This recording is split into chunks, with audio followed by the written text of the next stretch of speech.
C'est le nouveau terrain du Square Léon qu'on appelle la Joconde de la Goutte d'Or.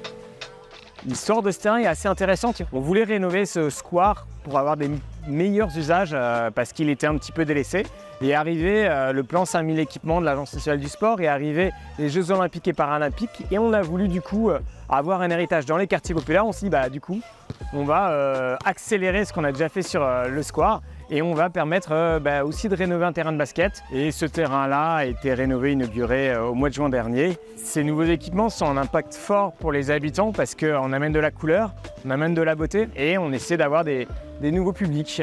Beaucoup de garçons mais aussi de plus en plus de femmes. On est convaincu que le sport peut aussi être un enjeu et un levier de reconquête urbaine. Le fait d'avoir des beaux terrains de qualité et avec des pratiquants dessus, ça permet de changer les usages et avoir des usages plus vertueux et d'avoir de la place pour tout le monde. Il y a une place pour les enfants, les basketteurs, une place pour les footballeurs, on les entend derrière, et aussi et surtout une place pour les familles sur tout le reste du square. Donc le sport fait partie de la reconquête urbaine des terrains un petit peu délaissés. Quand on refait un terrain comme ça, on est à Paris, il y a des usages déjà sur ces terrains-là parce qu'on ne fait que les rénover.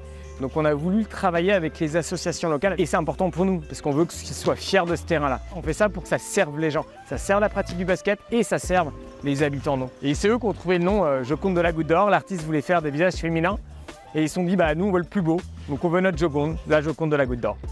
Après 2024, on continue. Maintenant il faut transformer l'essai, on a vu que c'était utile et avec l'Agence nationale du sport qui continue son investissement, nous on sera à ses côtés pour évidemment continuer à développer les terrains de sport. C'est ça l'héritage des Jeux, on montre que ça a du sens, on montre que ça marche et on accélère, on continue après les Jeux.